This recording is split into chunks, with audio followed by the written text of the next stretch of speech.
Hi, VencoreWeather.com meteorologist Paul Dorian here on Tuesday, September 29th. We have a tropical storm this morning, Tropical Storm Joaquin. Yesterday, there was a tropical depression east of the Bahamas, and it strengthened overnight into Tropical Storm Joaquin. This very well could play a big role in the mid-Atlantic weather scene later this week and into the weekend. We have had a dry weather pattern over the past several weeks, but that will change dramatically over the next several days. We have some heavy rain possibilities later today and tonight and into the early part of Wednesday associated with a slow-moving, strong cold front.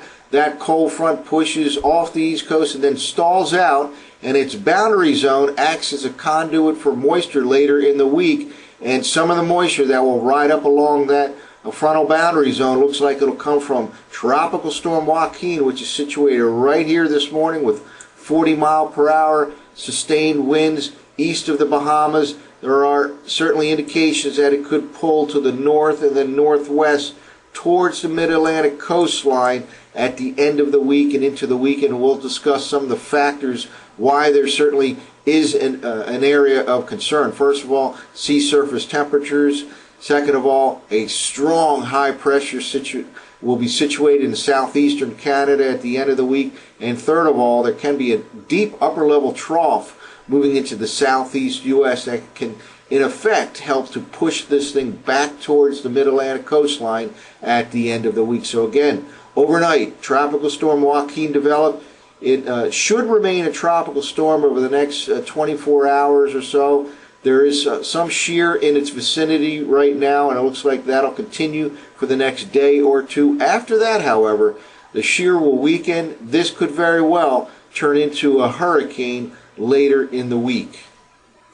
Well, the first area of concern with respect to the tropical activity this time of the year is above normal sea surface temperatures throughout the western Atlantic. This map that comes from tropicaltidbits.com shows the sea surface temperature anomalies currently, and anything in orange or red, which is virtually the entire part of the western Atlantic, is above normal.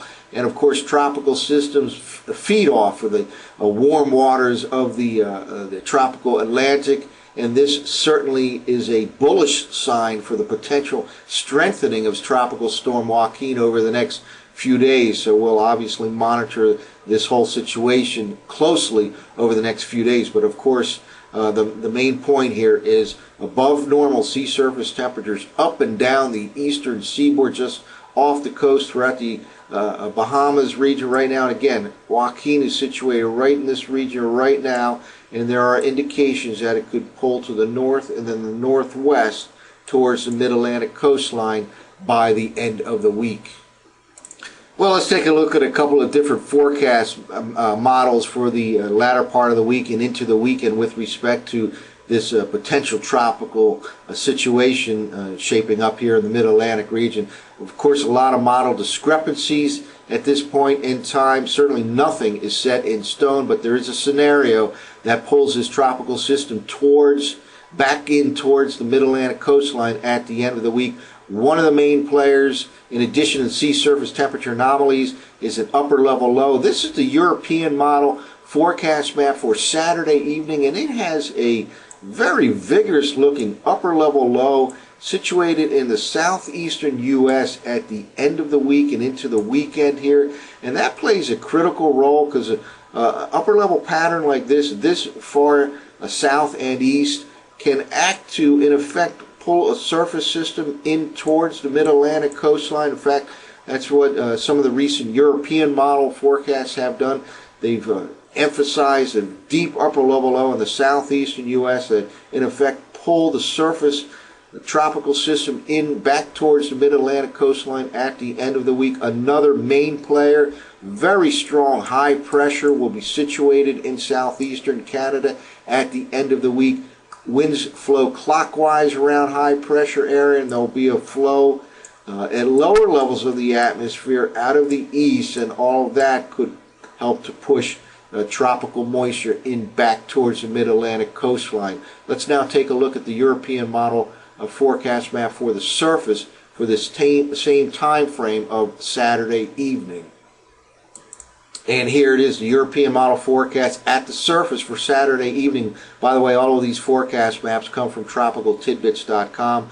A reflection of the upper level low at the surface here over South Carolina. Notice 997 millibar forecast from the European model. But look at here off the east coast, the southeast coast, 961 millibar tropical system here. Again, indications that it could pull north and west towards the mid-Atlantic coastline at the end of the week into the weekend. Very strong high pressure here depicted by the European model. Again, that raises red flag this time of the year for potential tropical mischief along the east coast. Any kind of a strong high pressure situated in southeastern Canada, especially a slow moving high pressure system, can help to push some tropical moisture in back towards the east coast. Now let's take a look at the GFS forecast map for later this week.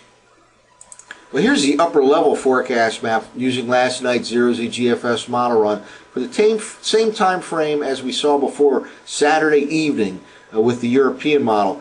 It has an upper level low. It's a pretty vigorous one, but not quite as south and not quite as deep as the European model. You may remember the European model had it situated basically over South Carolina, but the GFS is a little bit weaker, still quite impressive, and a little bit farther north, and that all plays a role in the track of the surface tropical system here with the GFS, but ultimately it ends up going a little farther north compared to the European model run, which had that upper level low farther to the south. There's still some big discrepancies between the models, but the threat certainly exists for some tropical mischief here in the Mid-Atlantic region at the end of the week. Let's now take a look at some surface forecast maps from last night's GFS model run.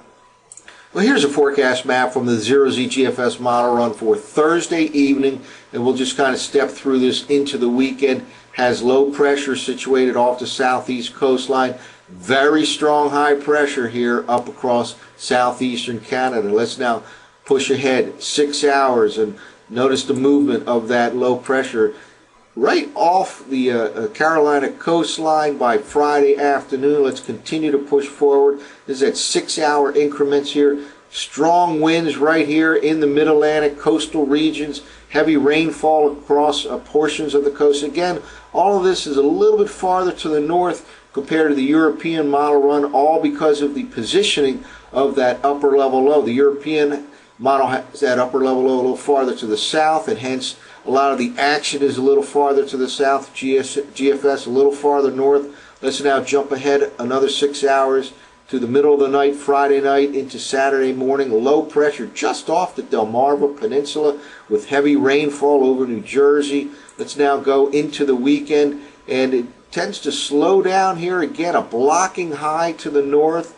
and that low pressure just kind of rotates around and sits and spins there, and some heavy rainfall right into the middle part and perhaps even the latter part of the weekend.